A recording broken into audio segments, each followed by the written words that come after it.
parashá de... Un segundo.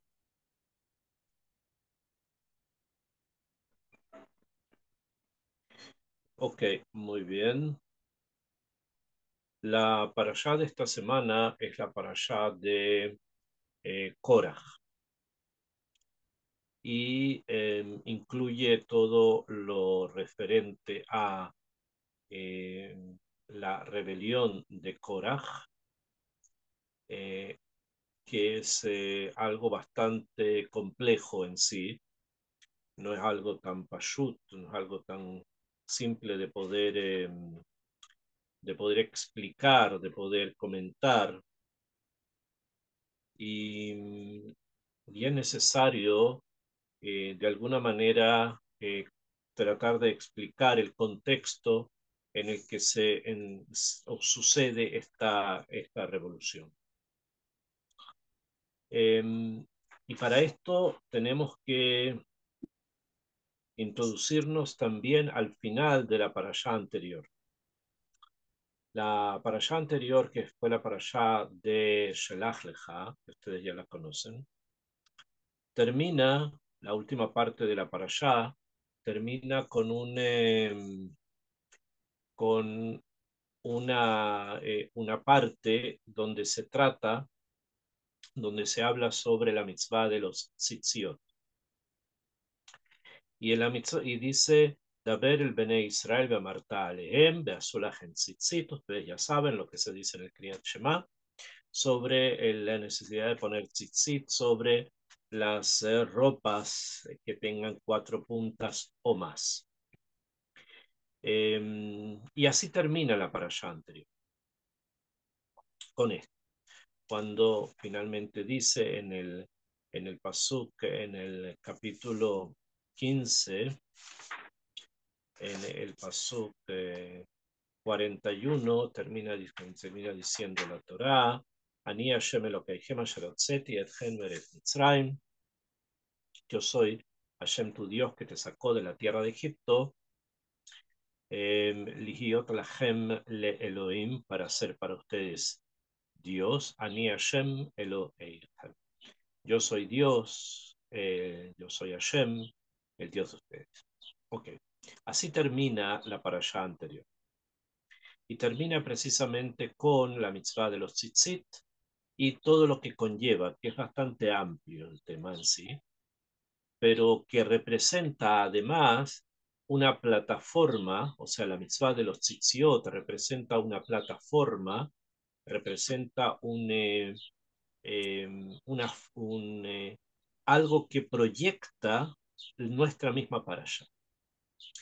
Debido a que justamente uno de los temas por los cuales se produjo, entre comillas, la discusión de Korah, fue el hecho que Korah dijera, si yo tengo un talit she ulate helet, o sea, si tengo un talit que es todo ella, todo el talit está hecho con hilos de color tejelet, si es necesario ponerle otro hilo más de color tejelet para que tenga los hilos en las puntas.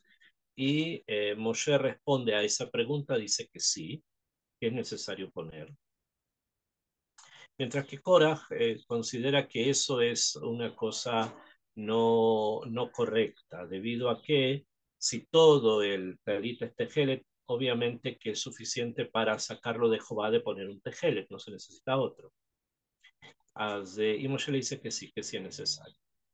Lo que está detrás de este argumento es el sentido que vamos a leer inmediatamente en la parashá, donde dice, Korah dice que toda la edad, o sea, que toda la congregación de Israel, Kulam Kedoshim, todos son santos, Ubetoham Hashem, y Akadosh Baruj Hu está dentro de ellos, por lo tanto no necesita un líder.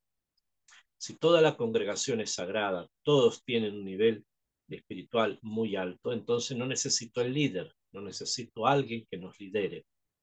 Y Moshe dice, no, eso no es así, a pesar de que obviamente a Israel están todos en un nivel muy alto, de todas maneras necesitan a alguien que pueda acompañarlos, que pueda conducirlos también en ese nivel alto en el que están. Por lo tanto, se necesita el líder, como se necesita el Petit Tejelet en un Talit Shekulat Tejelet. Esto, digamos, como les dije, es el final de la parasha anterior, conecta con el principio de la nuestra, ¿okay? Con una de las excusas que puso Korah para su rebelión. Ahora bien, si vemos esto, podemos entender, esto no es la única de las cosas que le dijo Korah a Moshe sobre un cuarto que está lleno de Sifrei Torah, si es necesario ponerme sus entonces Moshe le dice que sí, Korah opina que no es correcto, es la misma idea, ¿no? De que no es necesario el líder, no es necesaria la Mesuzá como líder, ni el Tejelet como líder, si todos están ya en otro nivel. Ok, esta forma de ver el suceso nos va a llevar a tratar de entender que obviamente hay algo un poco más profundo. O sea que lo que se está manifestando acá, de lo que se está hablando aquí, es algo que realmente tiene profundidad. O sea, no es simplemente lo que acabamos de escuchar, sino que hay en esto algo muchísimo más amor, muchísimo más profundo. ¿Y qué es? ¿A qué se refiere? Entonces, tratemos de entender cuáles son los procedimientos que Korah utiliza. Está escrito Baikach Korah ben Itzhar ben Kehat ben Levi. Y tomó para hacer una discusión, o sea, para hacer una mahloket, para hacer una separación, perdón, tomó Korah ben Itzhar, hijo de Itzhar, ben Kehat, hijo de Kehat, ben Levi, hijo de Levi. Bedatán de Avirán, Benei Eliab, eran hijos de Eliab, Beon ben Pelet, ben Reuben, y Om ben Pelet, son las personas importantes dentro del contubernio de Korah.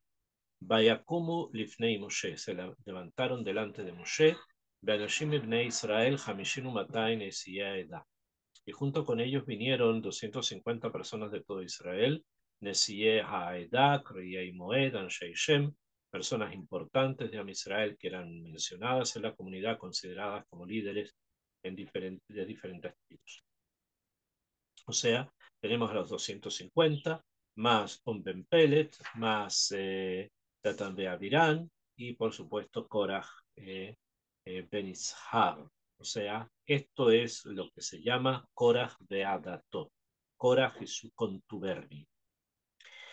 Akshav, hay otro punto, Amok, más aún que el tema del liderazgo, que si el pueblo santo necesita líder, hay algo más que está presente al reca, o sea, que está presente en el background de lo que nosotros estamos estudiando, de lo que se está tratando, que es lo siguiente. La familia de Itzhar mismo, él era de los descendientes de Kehat. Kehat, que era hijo de Leví, en Kehat, por eso Kehat, hijo de Leví, era uno de los tres hijos de Leví. Era Kehat, Gershon y Merari.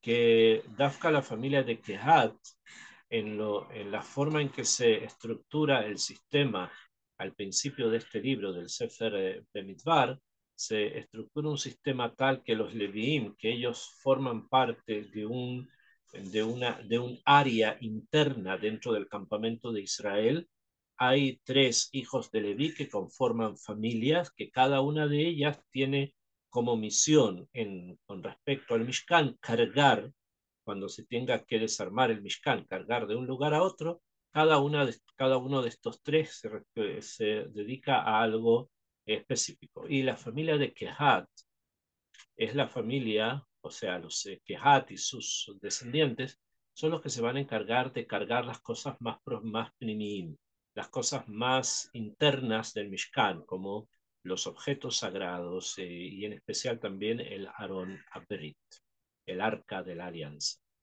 Eso estaba bajo la tutela entonces de las familias descendientes de Kehat. Y Kehat tuvo 4 hijos. Uno de estos hijos fue Amram, otro Ishar de Amram, donde viene Moshe, el padre de Moshe. Otro fue Ishar, el que viene después de Amram, que él es el padre de Korah. Después Hebrón y después Uziel. Akshab. Cada uno de estos hijos, o sea, los 4 hijos que tuvo, vemos a Amram, que era el líder, que fue el líder porque Kehat fue el líder y porque Leví fue el líder de los hijos de Israel en Egipto. El liderazgo finalmente terminó en la época de Moshe, en poder de su padre, o sea, de Amram. Y cuando Moshe se retira de Egipto por toda esa cantidad de años que estuvo fuera, ese poder, una vez que Amram fallece, queda en manos de Aarón, su hermano, y cuando Moshe llega de vuelta para sacar a Israel de Egipto, entonces Aarón sabe entregar ese poder en manos de Moshe. Historia ya conoce. Sin embargo, cuando se estructura el campamento de Israel, cada uno de los tres hijos de Leví, que son Kehat, Gershon y Merari, cada uno de ellos, y vamos a centrarnos en Kehat, cada de las familias de Kehat va a haber alguien encargado precisamente de controlar o de vigilar o de supervisar el trabajo de Ken de la tribu de Leví.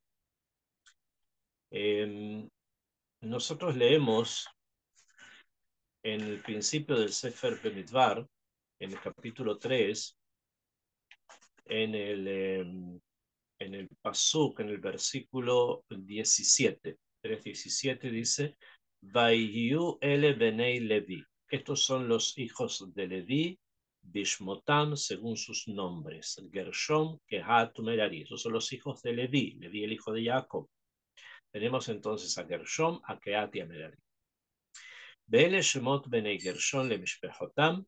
Y estos son los hijos de Gershon, Libni Beshimei, trae los 2 hijos, Ubene Kehat le Mishpehotam Amram, como dijimos, Amram el primogénito, de Ishar, el que viene después, Hebrón de Uziel. Hasta acá todo perfecto.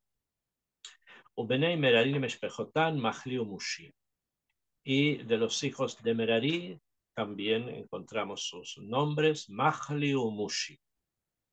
Levi, Lebeit Abotam. Estos son las familias de los levitas según sus familias, según sus clanes.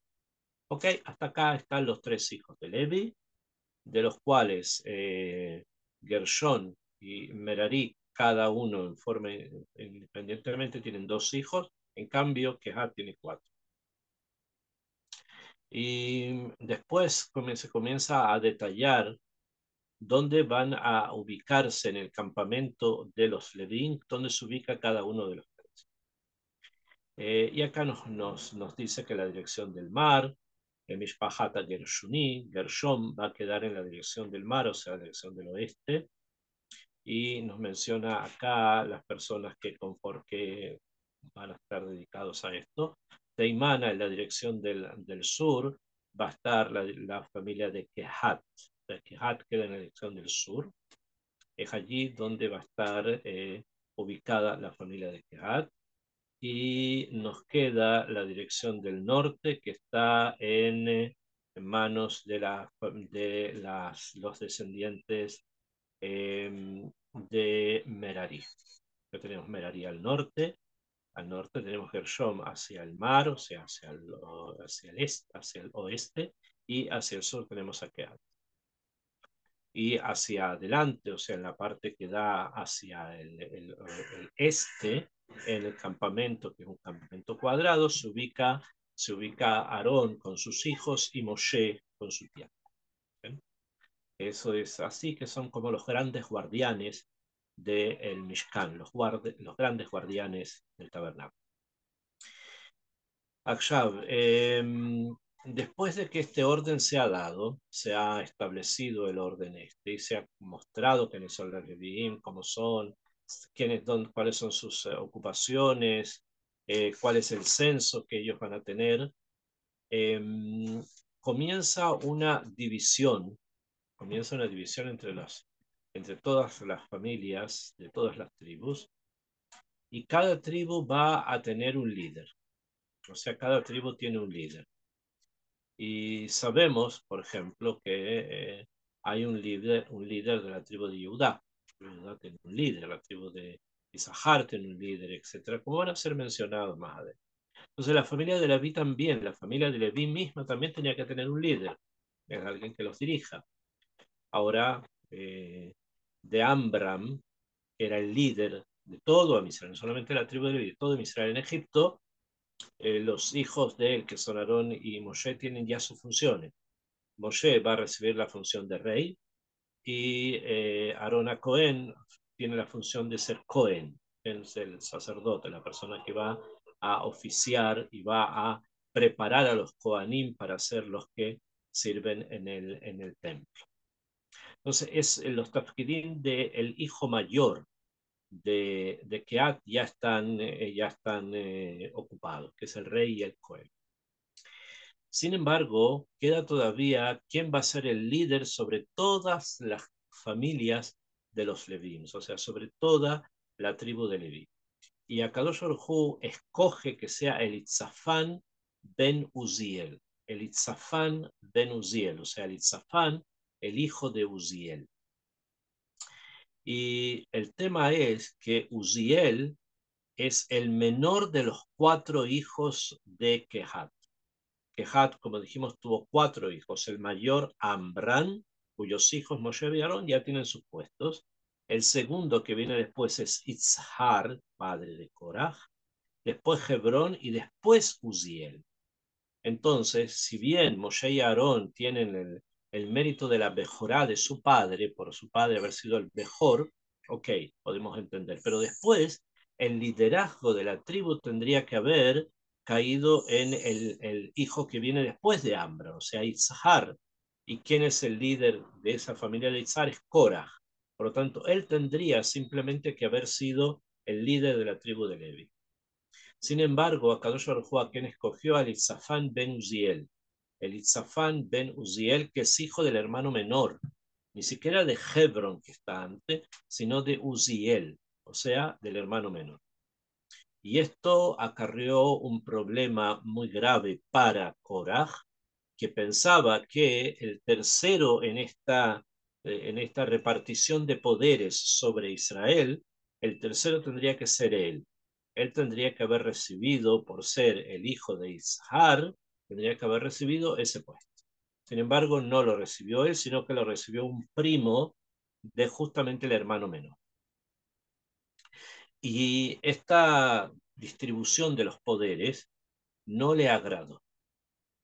No porque sea una persona que no entendiera que habían sido recibidos los poderes de Hashem, o sea, Hashem lo designó así, como está escrito en la Torá, sino que la crítica o la molestia fue be'etzem precisamente en la decisión. Cualquiera que haya sido el factor que la tomó, esa decisión para él es nefasta, porque él tendría que haber tenido liderazgo sobre la tribu de Leví. Sin embargo, no lo tuvo, se lo pasaron a otro, que incluso es menor, un primo del hermano menor. O sea, un primo del hijo del hermano menor. Y esto le molestó tanto que comenzó a socavar esta idea de una falta de ecuanimidad, una falta de justicia, como queramos llamarlo, según lo que pensó Korah, le creó, comenzó a horadar, comenzó a socavar su emuná. Y llegó a la conclusión que todo el sistema no era correcto, que había algo que estaba perturbado en el sistema y que nada del sistema era correcto. No solamente la designación de Elitzafán Ben Uziel como líder sobre los levíes, sino que todo estaba perturbado, todo estaba mal. Y eso incluía también el liderazgo de Moshe y también el de Aarón. O sea, que una vez que se pone en tela de juicio una decisión de Hashem, la conclusión inmediata es muy grande de que todas las demás decisiones también van a ser cuestionadas. ¿Bien? Esto ocurre, esto es así, normalmente es así. Se cuestiona algo y se cuestiona todo. Y ya después, el motivo por el cual, el real motivo que fue ese, para poderse rebelar en contra de Moshe y de las decisiones que Moshe está tomando con respecto a los diferentes puestos que se están repartiendo, cuando esto ya pasa ese tema, ya se transforma en un meret, o sea, se transforma en una rebeldía. La rebeldía ya no es por algo específico, sino que ahora la rebeldía es por algo general. Todo va a decir Korah está mal. Simplemente toda la comunidad son todos santos y por lo tanto no es necesario recurrir a los oficiales que están en este momento, en ese momento están con el poder sobre Israel. Este es, digamos, el fondo de cómo comienza la discusión, que comienza con esto, pero después ya se abre a otras cosas. Se pone en duda A y después la duda recae sobre todas las demás letras. Esto es el fondo simple, todavía ni siquiera hemos profundizado, simple de la Mahloket de Korah. Y esto obviamente pasa con nosotros también diariamente. Si una persona pone en duda la Ashgajá, pone en duda la supervisión divina sobre el mundo, en cualquier tema, incluso pequeño, lo va a poner en duda sobre otros también. La persona va a pensar que lo que él decide, lo que él piensa es mucho mejor de lo que Hashem pide o de lo que Hashem piensa. Esto mismo le pasó a Korah. Korah dijo, bueno, el que viene después de Amram es Ishar, mi padre, por lo tanto hay Shut Dima, hay un mérito por haber nacido antes. Y Hashem le dice, no, que no funciona así. Yo tengo mis propios criterios, tengo otros criterios, esos son los que estoy ocupando para poderlos construir y que ustedes sean una nación madura para ingresar a la tierra de Israel. Son otros criterios, no son los tuyos. Y esto le causó a Korah un cambio en la tfisá y llegar a pensar, lo aleno, que realmente los criterios de él son mejores que los que Hashem puede o debe o ha manifestado. Y ya después de esto, entonces todo lo demás es como un agregado, todo lo demás que él hace, las cosas que critica, las cosas que dice, son simplemente como agregados a este mismo mérito, a este mismo mérito, a esta misma humildad, a esta misma rebelión. Y es así como en el Pasuk Gimel, la Torá nos enseña esto y dice, Vaikalu al Moshe, se juntaron contra Moshe, ve a la Aarón y sobre Aarón, Vayombru aleihem, y les dijeron, Rab lachem, suficiente. Y jola edakulam kedoshim, toda la congregación es sagrada. Ubetoham Hashem, y dentro de ellos está Hashem. Umadua titnasu al que al Hashem. ¿Y por qué ustedes están elevando sobre el Kahal, sobre la congregación de Hashem? Obviamente que ellos no lo están haciendo porque ellos lo quieren, así Hashem decide, pero de la perspectiva que se ve esto, según Korah, y demagógicamente lo está mencionando, es que como que ellos hubiesen tomado esas funciones. Vaishma Moshe Baipol al Panav. Y Moshe, cuando escuchó esto, cayó sobre su rostro en sentido de dolor. Para expresar muchísimo dolor, cae sobre su rostro. Porque lo que él dice es simplemente, él es un transmisor, él instruye, transmite la palabra que Hashem le ha ofrecido, que le ha entregado, y está obligado a hacerlo.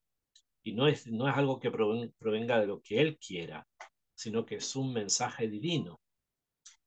Y obviamente las personas que lo rodean no lo ven así, no ven que hay realmente una decisión divina que hay que acatar, sino que ven acá algo como injusto, como no equilibrado, como no políticamente correcto, etcétera, etcétera. Entonces eh, se ve como algo corrupto, entre comillas, cuando no lo era. Y esto construye, como les dije, el mérito, construye la rebeldía en contra de Hashem.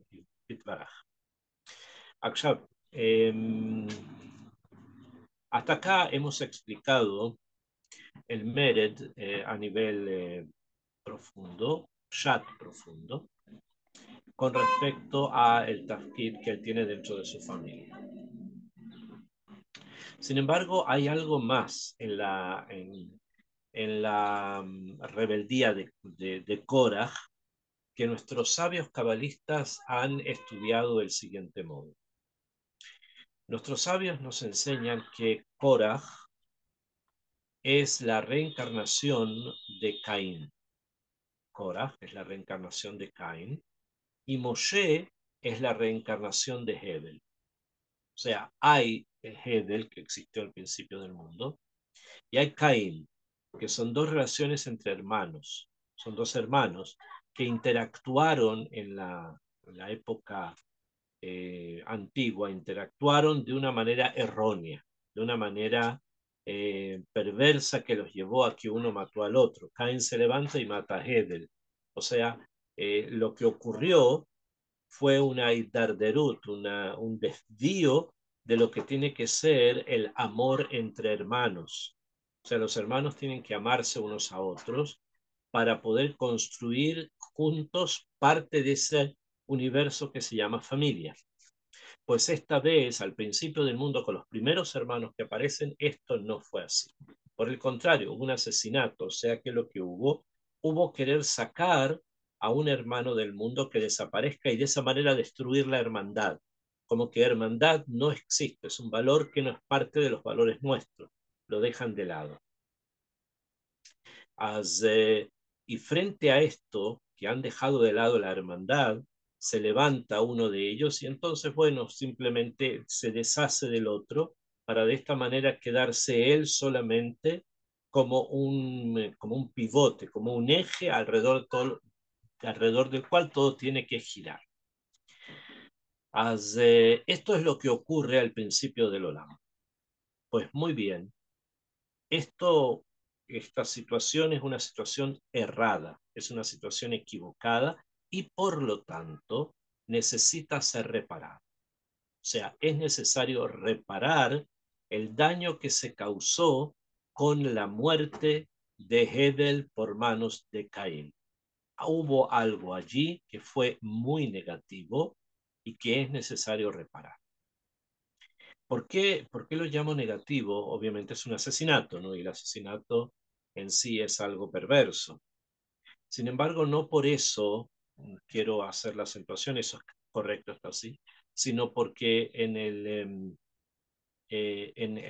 la situación que ocurre del asesinato de Hebel, se quiebra un sistema de relaciones que tiene que presentarse en los seres humanos, que ese sistema se llama hermandad. Con este asesinato los hermanos, obviamente uno fallece y el otro vuelve en Chubá, pero cargando sobre sí durante ciertas generaciones esta culpa hasta que es castigado.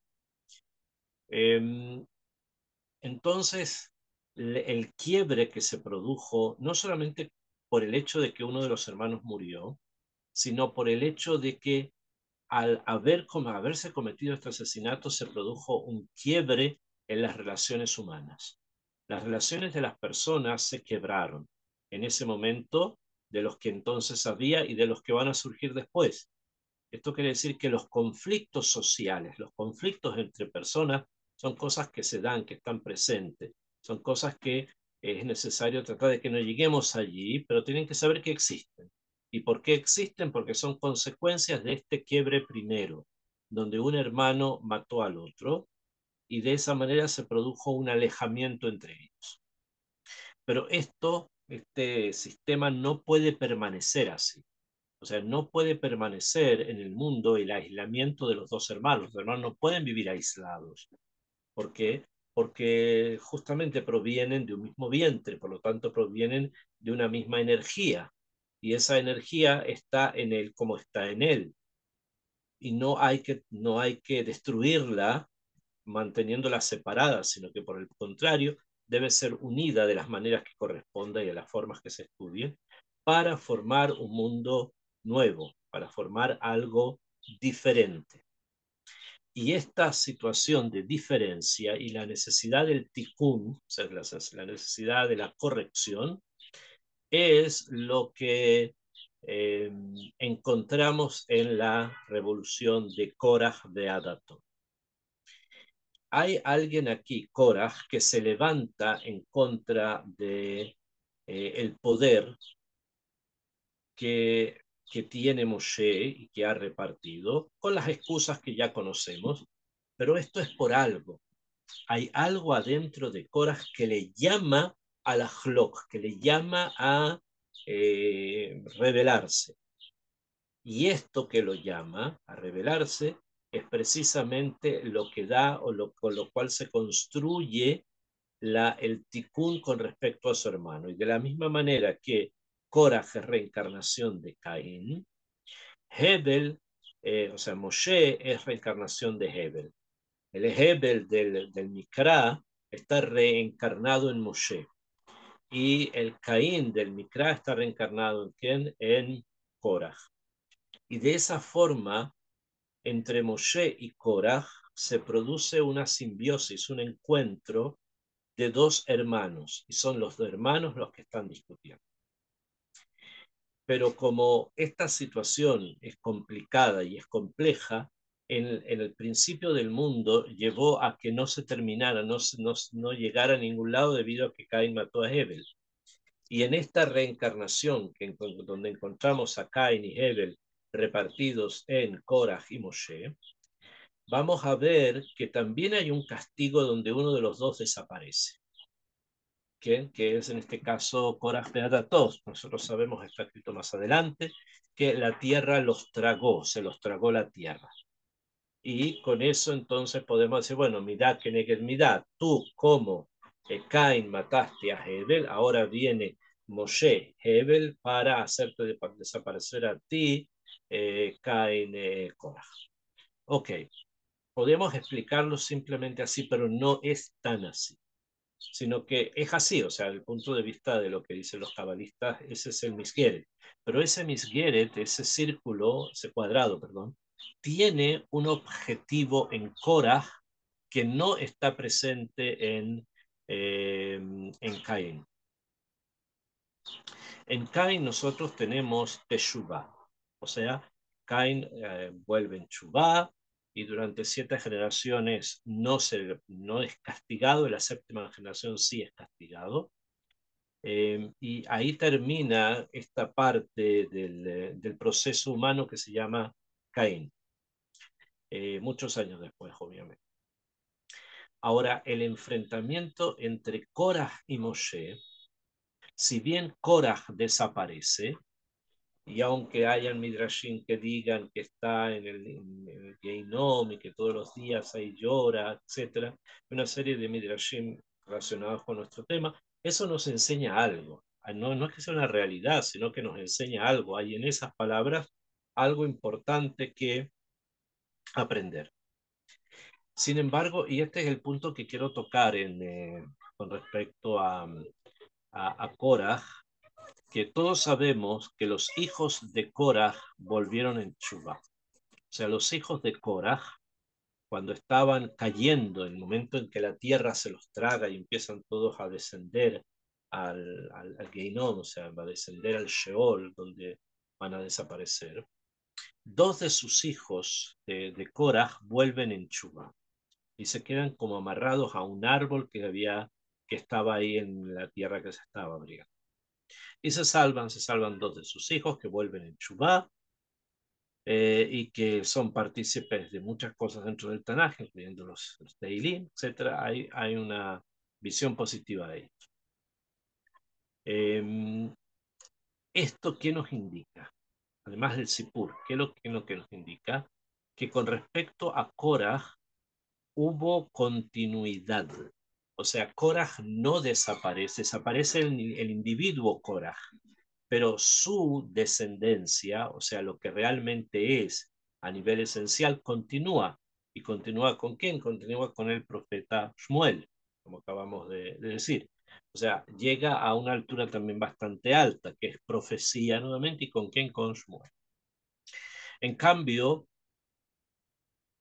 En la historia original vemos que Caín mata a Abel y que Caín le dan un castigo que se va a aplicar después de 7 generaciones, y aunque Caín vuelve en Chubá, de todas maneras su descendencia, la descendencia de Caín desaparece, no está presente en el ser humano en forma simple.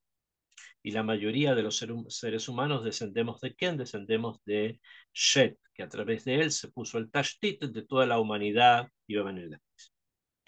Entonces ahí con Cain vemos que hay como un punto de algo vacío. Hay algo que no está ahí. No es necesario, no es realmente importante en él.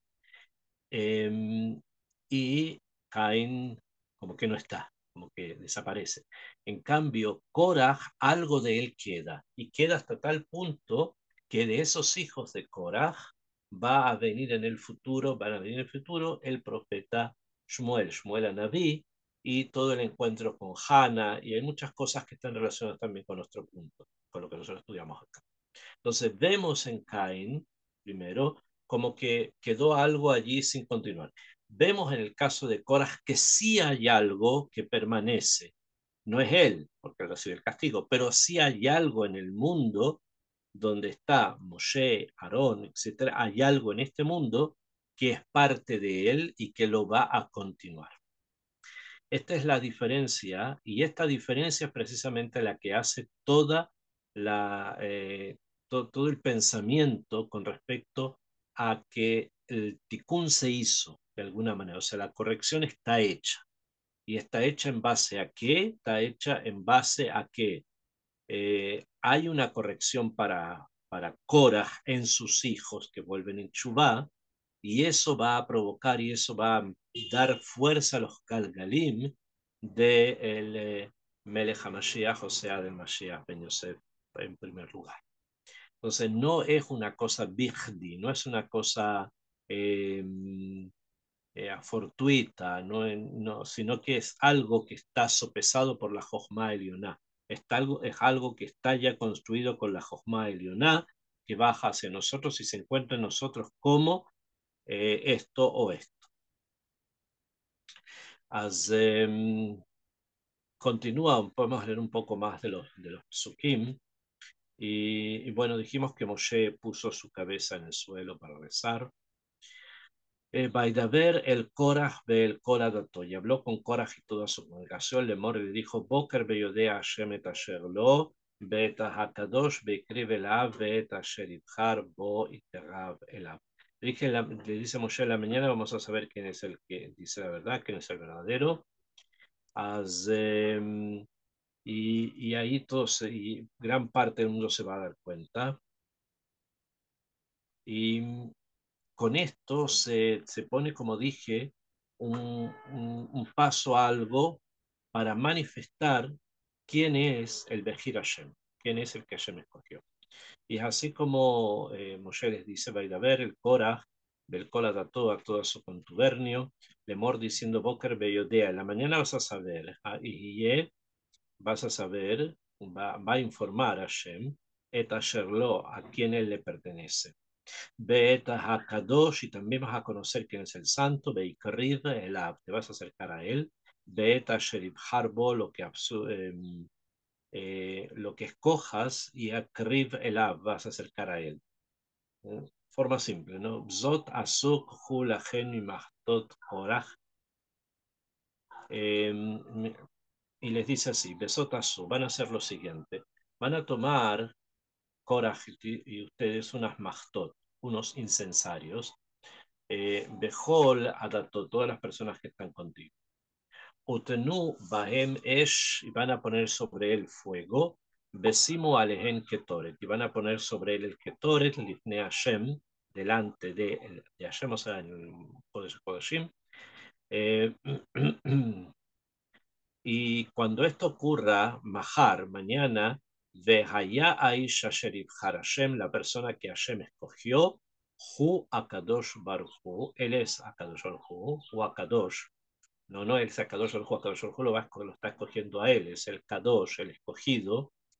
Rab, la gen Benei Levi, ya Benei Levi, ustedes no tienen que continuar discutiendo y yendo en contra porque va a ser evidente que la persona escogida por Akadosh Baruj Hu, ese es el Kadosh. Beameat miken ki bedile lo que Israel etgen, no es suficiente que Hashem los haya separado a ustedes, Beet Abodat Mishkan, y que hayan recibido la boda del Mishkan, etcétera, etcétera. No es necesario buscar otros lugares para Leatzmiach, para Lesharet, para hacer florecer o para hacer crecer, etcétera. Entonces vemos que primero la prueba es la prueba con el incensario, y esta prueba va a llevar a que se pueda escoger entre quienes correspondan el Bejir Hashem, o sea, la persona escogida por Hashem, que ese es el que va a tener en sus manos la rienda justamente de lo que Hashem quiere que pase en su mundo, y por eso se llama Bejir Hashem, el escogido de Hashem. Y esto lo dice obviamente Moshe para que ellos entiendan y comprendan y decidan volver en Chubá, decidan impedir que esto continúe. Bueno, no surtió efecto en esa perspectiva y continuaron con su proyecto, hicieron en forma práctica una mapa, y allí se puede vislumbrar qué es lo que va a ocurrir.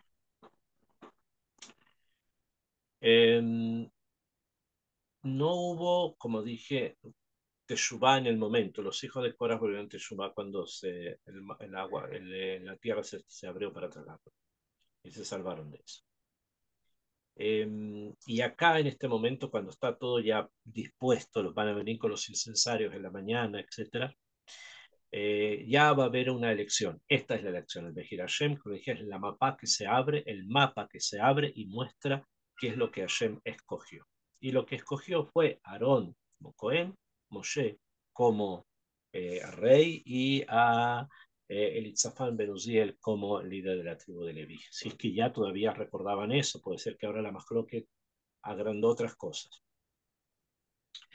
Belagen, continúa diciendo Belagen, Ata Bejoladatja, Anuadim al Hashem, tú y toda tu gente que están en contra de Hashem, de Aarón y de Aarón, Mahu ki Talinu Alab. Nosotros nos apoyamos en él, obviamente. Vaishlach, o sea, en Aarón y sus decisiones, Vaishlach, Moshe, Likro Leatan Beaviram, Bene Eliab. Hubo dos personas que Moshe mandó llamar, que ellos no vinieron. Y le responden en forma distinta a Moshe, y también ellos van a tener su castigo. Nos queda por entender un tema que es un poco complejo, que es lo siguiente. El incensario, o sea, hacer incienso fuera del templo está prohibido. La persona que lo hace puede llegar incluso a pena de muerte. Si se hace exactamente igual como el incienso que se hacía en el templo, si se hace fuera, entonces está mal, no se debe hacer. Entonces, si es que vamos a seguir en ese kibún, en esa dirección, eh, el instrumento por el cual se va a verificar quién es el Bejir Hashem es un instrumento muy peligroso. O sea, si ellos no son elegidos, como es lo que va a pasar, van a morir. ¿Por qué? Porque no se puede hacer el incienso fuera del Bet HaMikdash para algún tipo de actividad que sea fácil, ¿no? Entonces, si es así, según esto, y el incienso puede mostrar, pero bajo circunstancias especiales, tenemos que preguntar por qué Moshe Dafka escogió este trabajo que es peligroso. Nosotros podemos pensar, ¿no?, que Moshe quería deshacerse de ellos y con esto se deshizo de ellos. Esto puede ser correcto, sin embargo, por lo menos no de todos, sino partes, ¿no? Partes especialmente generales, y estos quedan juntos, no van a desaparecer todos. Entonces, ¿por qué ¿por qué este tema, el del incienso, ¿no? Y en esto vamos a cerrar con la siguiente idea. El incienso representa unidad, representa la unidad de Am Israel. Hasta tal punto que dentro del incienso hay una planta que se llama gálbano, que tiene muy mal olor, y representa a las personas que no cumplen Torah Mitzvot, pero están dentro de ese sistema que se llama incienso. Entonces el incienso une, el incienso trae unidad, y lo que está haciendo Korah y su gente están separando, están rompiendo la unidad. Por lo tanto, es la unidad representada en el incienso la que los va a castigar. Y es por eso es que se escogió precisamente esa señal, porque esa unidad que está allí presente, ellos la quieren romper. Y como ellos la quieren romper, esa unidad, el incienso, es precisamente lo que los va a castigar. Y así fue como finalmente pasó. En el tema este de la unidad que está representado en el incienso, en el Ketoret, sería para una clase entera, digamos, pero simplemente para litom un poco de este tema. El Ketoret tiene además una segulá muy importante, tiene algo oculto en él, y que es la capacidad de poder salvar vidas, incluso en circunstancias muy difíciles. El Ketoret que se recita por un enfermo tiene una fuerza especial, tiene unas energías especiales, que a pesar que no tiene manos ni pies, pero la esencia está allí. Y es esa esencia a la que nosotros nos tenemos que unir, tenemos que tratar de conectarnos con esa esencia de unidad. Y en estos días en que lamentablemente hemos visto muchos fenómenos de desunión dentro de Am Israel, donde hemos visto muchas manifestaciones de la grieta social que existe dentro del pueblo judío, tenemos que tratar precisamente de abandonar las grietas, de abandonar las discusiones y centrarnos en lo profundo de la Torá, porque la Torá va a dar unidad. Es eso también lo que va a estar presente acá. Por eso que se construyó sobre tal lugar un centro de estudio, porque lo que va a dar unidad es eso. Sin Torá no hay unidad. Por lo tanto, si nosotros queremos una mesimá de unidad, de unir a Israel en en todo, tenemos que tratar de mantener la unidad, luchar por la unidad, e incluso le afguen por la unidad, o sea, hacer manifestaciones para la unidad, no para la separación. Si logramos eso, vamos a lograr un simán de vida muy grande, y nos vamos a alejar de todo lo que significa grieta, mahloket, de discusión, que justamente está representado por quién, por Korah de Adato, por Korah y su contubernio de las personas que estaban. Ok, vamos a quedar hasta acá por hoy. Si ustedes tienen preguntas, por favor, me las pueden hacer sobre el tema que hemos estudiado. Levanten la mano y pregúntenme. Tenemos unos minutos para hacer preguntas, si es que tienen alguna.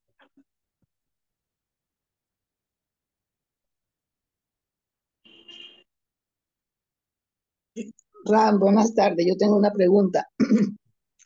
Entonces, el saumerio, por ejemplo, que se compra no sé, en Tiberias o alguna cosa, ¿no se debe usar? No, sí, porque eso no es el saumerio del Bet HaMikdash, del templo, es una Ajá, cosa distinta, diferente, no tiene nada que ver. ya. El saumerio que no se puede usar fuera del templo es el saumerio que se hacía en el templo, que no tiene nada que Ah, ver ok, con el ya, de acuerdo. Pero ese día. otro sí, o sea, eso se compra así, no hay problema. No, no es un problema, eso es simplemente un buen olor Sí, para el lugar. El problema es el saumerio, si es que llegáramos a conocerlo, pero tampoco no sabemos exactamente qué esencias tiene. Entonces, no es una pregunta tan actual hoy. de acuerdo, gracias, Ram.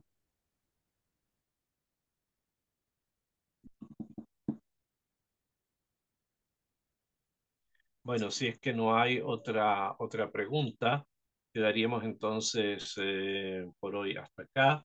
Besrat Hashem, que tengan una excelente semana.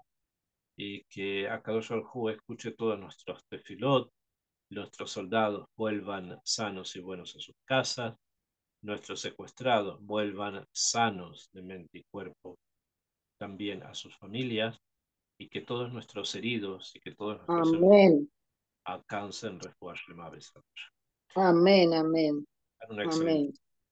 tarde. Kol Tov.